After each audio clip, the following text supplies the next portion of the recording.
ये हिंसा की आग पूरे देश में फैल गई है। कहानी बस वही है, नुपुर शर्मा के पैगंबर मोहम्मद पर विवादित बयान को लेकर। उत्तर प्रदेश के कानपुर से शुरू हुई ये हिंसा पूरे देश में फैलती जा रही है। इस महीने की दूसरी नमाज के बाद यूपी, बंगाल समेत कई राज्यों में हिंसा फैल गई। कोलकाता से सटे हावड़ा के पंचला बाजार में शनिवार भी प्रदर्शनकारियों और पुलिसकर्मियों के बीच झड़प हुई। ताजा तस्वीरों में दिख भी रहा है कि बाजार में मौजूद कुछ लोग पुलिस पर पत्थर से हमला कर रहे हैं। स्थिति को काबू में करने के लिए पुलिस ने आंसू गैस के गोले भी दागे। इससे पहले कल भी शहर के कुछ इलाकों में बीजेपी के निलंबित नेता नुपुर शर्मा और बीजेपी से निष्कासित नवीन कुमार जिंदल के विवादित बयान के विरोध में प्रदर्शन हुआ था। आपको बता दें कि हिंसा के बाद प्रशासन ने इलाके में 15 जून 2022 तक धारा 144 लागू कर दी है। इस दौरान 3 से ज़्यादा लोग एक साथ जमा नहीं हो सकते। शुक्रवार भी उपद्रवियों ने पंचला इलाके में पथराव किया था और हावड़ा जिले में अलग अलग जगहों पर सड़कों और रेल की पटरियों को बंद कर दिया था। वहीं राज्य सरकार ने एहतियातन हावड़ा जिले में शुक्रवार शाम को इंटरनेट सेवा बंद कर दी थी। अधिकारियों ने कहा कि फिलहाल हालात काबू में है और पुलिस ने हावड़ा के सलाप और उलूबेरिया में रास्तों को फिर से खुलवा दिया है। पुलिस के एक वरिष्ठ अधिकारी ने बताया कि प्रदर्शनकारियों की धूलागढ़, पंचला और उलूबेरिया में पुलिस के साथ तब झड़प हुई जब उन्होंने नेशनल हाईवे 6 की नाकेबंदी खुलवाने की कोशिश की थी। झारखंड की राजधानी रांची में शुक्रवार को हुई हिंसा के बाद शनिवार को भी सुरक्षा के कड़े इंतजाम रहे। रांची के 12 थाना क्षेत्रों में कर्फ्यू जारी रहा। शनिवार को पुलिस ने फ्लैग मार्च निकाला।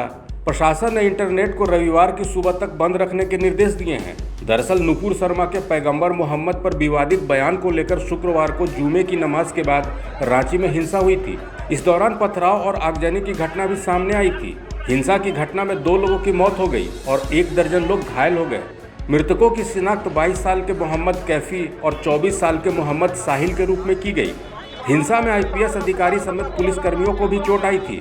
स्थिति को देखते हुए प्रशासन ने शहर के कई हिस्सों में कर्फ्यू लगाते हुए इंटरनेट को अगले आदेश तक बंद रखने के निर्देश दिए थे। रांची जिला प्रशासन का कहना है कि राजधानी में 12 थाना क्षेत्रों में धारा 144 लागू है। स्थिति नियंत्रण में है। हिंसाग्रस्त इलाकों में फोर्स तैनात है और लगातार निगरानी की जा रही है।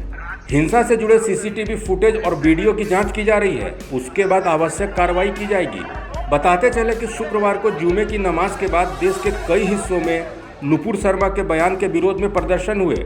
इस दौरान झारखंड की राजधानी रांची में हिंसक प्रदर्शन किए गए। पुलिस प्रशासन की ओर से मेन रोड पर जगह जगह बैरिकेडिंग की गई थी, जिसे तोड़ने की कोशिश की गई। पुलिस प्रशासन ने हंगामा करने वालों को रोका तो उन्होंने पथराव शुरू कर दिया। गाड़ियों को आग के हवाले कर दिया गया। पथराव की घटना के बाद इलाके में भगदड़ की स्थिति बन गई। पुलिस ने स्थिति को काबू में करने के लिए फायरिंग भी की।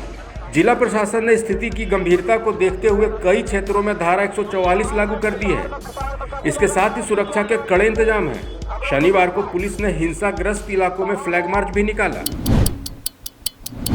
कानपुर में बीते 3 जून को जुमे की नमाज के बाद हुई हिंसा को लेकर अब प्रशासन का एक्शन जारी है। शनिवार को हिंसा के मुख्य आरोपी जफर हयात हाशमी के करीबी के खिलाफ प्रशासन ने बड़ी कार्रवाई की है। नगर निगम की टीम ने अतिक्रमण विरोधी अभियान चलाकर मोहम्मद इश्तियाक की अवैध निर्माण पर बुलडोजर चलाया है। नगर निगम के मुताबिक नक्शे से ज़्यादा निर्माण होने की वजह से ये कार्रवाई की गई है। बता दें कि कानपुर हिंसा के मुख्य आरोपी हयात जफर हाशमी को पुलिस ने लखनऊ के हजरतगंज से गिरफ्तार किया था। आरोपी जावेद अहमद का एक यूट्यूब चैनल है जो लखनऊ के हजरतगंज में है।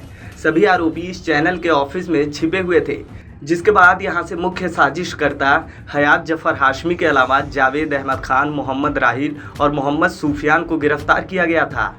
आपको बता दें कि कानपुर मुस्लिम संगठनों ने नुपुर शर्मा के पैगंबर मोहम्मद पर दिए विवादित बयान को लेकर बंद बुलाया था, लेकिन दुकानों को जबरन बंद कराने पर 2 समुदाय आमने सामने आ गए, जिसके बाद हिंसा भड़क गई। पुलिस ने इस मामले में करीब 50 लोगों को गिरफ्तार भी किया है। पुलिस ने आरोपियों को चिन्हित करने के लिए एक पोस्टर भी जारी किया है। गिरफ्तार आरोपियों में अभी कुछ नाबालिग भी हैं। वहीं इस हिंसा को लेकर यूपी के डिप्टी सीएम केशव प्रसाद मौर्य का भी बयान सामने आया।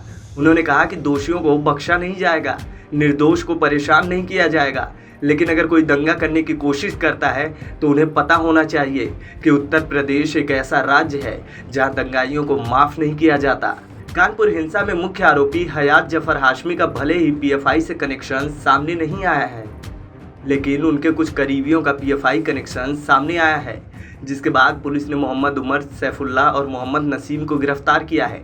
एसआईटी की जांच में इस बात का भी खुलासा हुआ है कि हिंसा के दौरान 147 इमारतों से पत्थरबाजी की गई थी।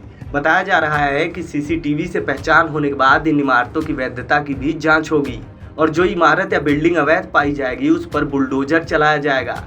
आपको बता दें कि हिंसा के बाद से ही सीएम योगी ने साफ कर दिया था कि दोषियों पर गैंगस्टर एक्ट के तहत कार्रवाई और उनकी संपत्तियों पर बुलडोजर चलाया जाएगा और इसी दिशा में प्रशासन का एक्शन शुरू हो गया है। कानपुर हिंसा में बुलडोजर की ये पहली कार्रवाई है जिसके तहत मुख्य आरोपी के करीबी के घर पर बुलडोजर चलाया गया।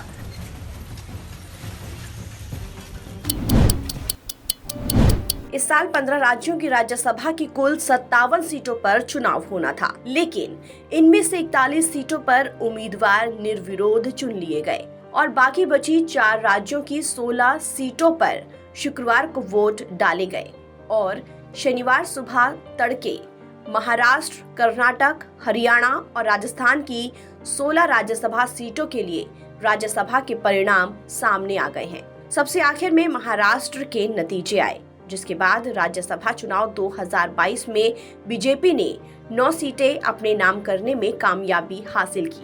राज्यसभा चुनाव में कांग्रेस ने राजस्थान में राज्यसभा की 3 सीटें जीत ली, तो 1 सीट बीजेपी के खाते में गई। कांग्रेस के रणदीप सुरजेवाला, मुकुल वासनिक और प्रमोद तिवारी जीत गए। वहीं बीजेपी की ओर से घनश्याम तिवारी राज्यसभा पहुंचे।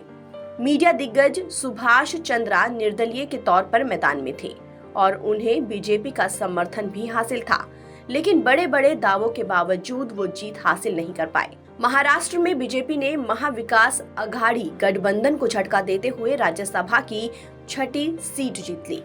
इस तरह से 6 में से 3 सीटों पर बीजेपी को जीत मिली और बीजेपी के उम्मीदवार पीयूष गोयल, अनिल बोंडे, धनंजय महादीक राज्यसभा के लिए निर्वाचित हो गए। वहीं शिवसेना के दूसरे उम्मीदवार संजय पवार को हार का सामना करना पड़ा। बाकी 3 सीटों में से कांग्रेस, शिवसेना और एनसीपी के खाते में 1-1 सीटें गई हैं।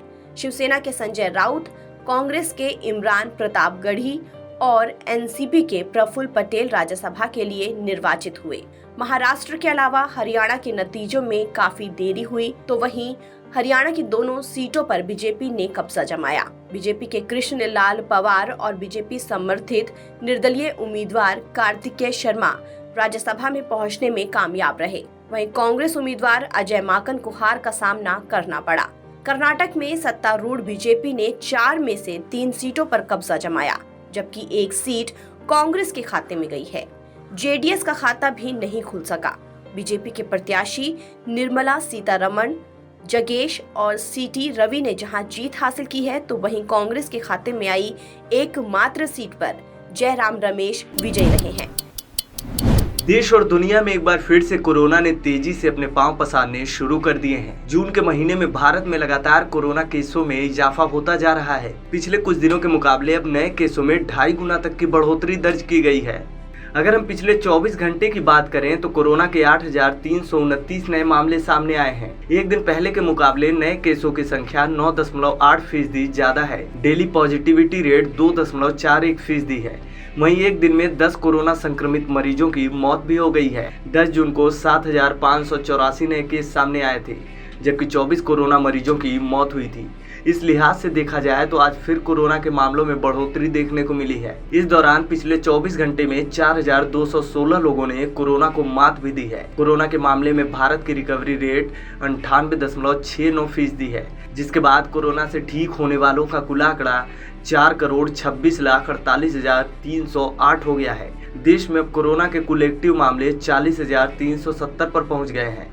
पिछले 24 घंटे में 3,44,994 कोरोना टेस्ट किए गए, जिसके बाद देश में कोरोना के कुल टेस्ट 85.45 करोड़ तक पहुंच गए हैं। पिछले 24 घंटे में सक्रिय मामलों में 4,103 की वृद्धि हुई है। स्वास्थ्य मंत्रालय की वेबसाइट के मुताबिक पिछले 24 घंटे में एक्टिव केसों में सबसे ज्यादा बढ़ोतरी महाराष्ट्र में देखी गई है।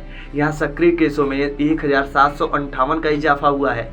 दूसरे नंबर पर केरल है, जहां 1,109 एक्टिव केस बढ़े हैं। इसके बाद कर्नाटक में 297 और दिल्ली में 234 के अलावा बाकी राज्यों में ये आंकड़ा दहाई के अंकों में है।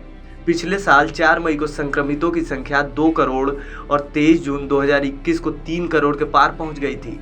इस साल जनवरी 26 को मामले 4 करोड़ के पार हो गए। लेकिन पिछले कुछ दिनों में लगातार कोरोना के बढ़ते मामलों ने चौथी लहर की आहट पैदा कर दी है। कुछ विशेषज्ञों का दावा है कि जून के आखिरी महीने तक कोरोना की चौथी लहर आ सकती है। इस खबर में फिलहाल इतना ही। अपडेट्स के लिए बने रहिए वन इंडिया हिंदी के साथ।